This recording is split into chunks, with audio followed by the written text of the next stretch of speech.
بيكم معايا في درس جديد من دروس تعليم الكروشيه من وي. في درسنا النهارده ان شاء الله هشرح معاكم طريقه عمل كرات البونبون من الفرو لاستخدامها في الايس كاب او في الطواقي. وان شاء الله في فيديو تاني هشرح معاكم طريقه عمل كرات البونبون بردك بس باستخدام الصوف. اول حاجه طبعا احنا بنجيب الفرو، ده الفرو اللي هو الصناعي زي ما احنا شايفين، وفي منه اشكال كتير، بيكون فيه شعر كثيف وطويل وفيه الشعر القصير دوت، ايا كان النوع اللي انتوا هتفضلوه تجيبوه. انا بجيب القطعه بتاعه الفرو بتاعتي وبجيب اي شيء مستدير لان انا عايزه اعمل كوره ايا كان المقاس اللي احنا عايزين نحدده. اي شيء طبعا مستدير حتى لو كانت الرول، المهم ان احنا نوصل للمقاس اللي احنا حابينه بالشكل ده. وببدأ اعلم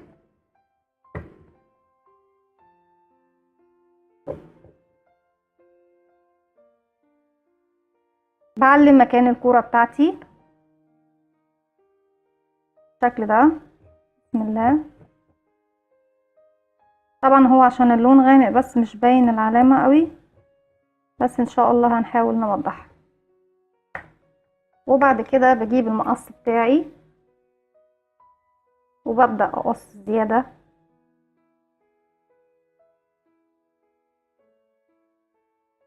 وبسيب حوالي نص سنتي بعد العلامة بالشكل ده.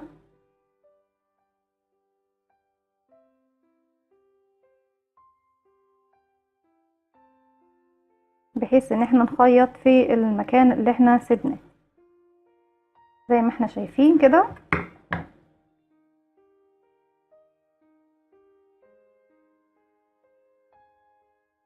طبعا زي ما احنا شايفين ان بيطلع معانا بقايا، فبأي شريط لحام او اي حاجة بنلزق بيها بجيب الشريط بتاعي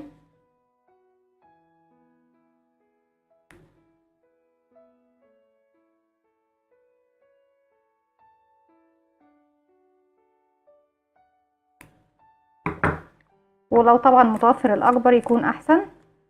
زي ما احنا شايفين بعمل اطراف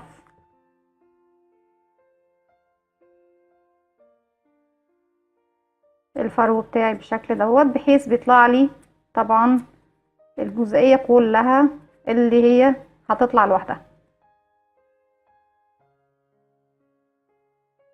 بالشكل ده. بعد كده بجيب الابرة بتاعتي، ابرة التنظيف او اي ابرة خياطة، بس بتكون الفتحة بتاعتها تكون مناسبة للخيط بتاعي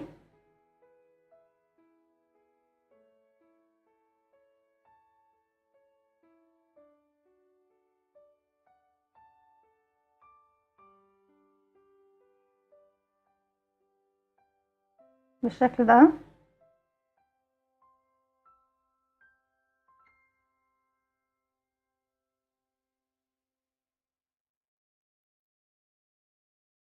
وباجي من المكان اللي احنا النص سنتي اللي احنا سايبينه زي ما احنا شايفين، وببدأ اخيط يعني كأني بدكك حاجة. ببدأ اخيط بالشكل ده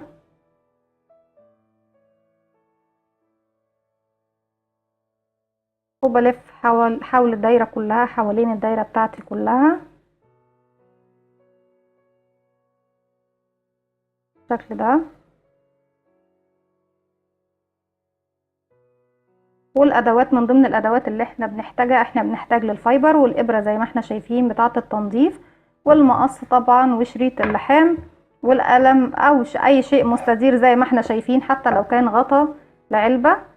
المهم ان احنا نقضي الغرض بتاعنا، او اي ورقه كرتون مفيش مشكله نعملها بشكل مستدير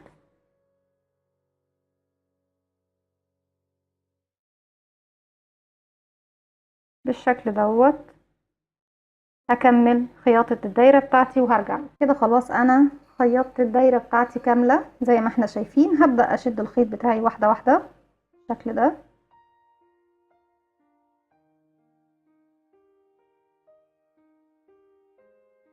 علشان اضم الكورة بتاعتي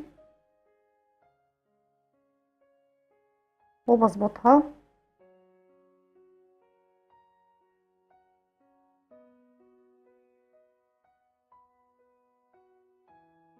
وطبعا قبل ما اضم الكورة بتاعتي واقفلها خالص ابدأ اجيب الفايبر ونهيشه كويس.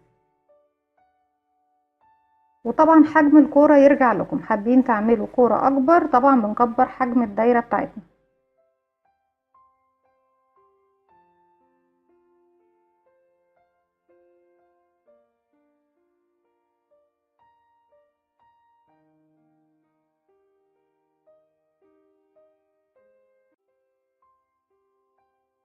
بالشكل ده، ونبدأ نضم الكورة بتاعتنا خالص زي ما احنا شايفين، وأبدأ أخيط أثبت الأطراف بتاعتي كويس جدا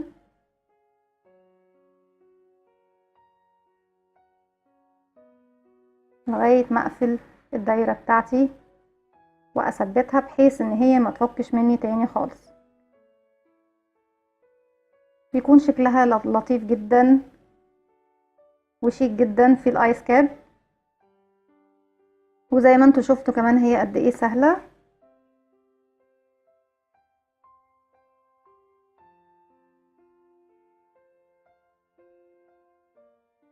بالشكل دوت. وطبعا انا بسيب الخيط اللي انا ثبت بيه الكورة بتاعتي بتاعة البونبون زي ما انتوا شايفين، عشان انا بثبت بيه طبعا في الايس كاب بتاعتي.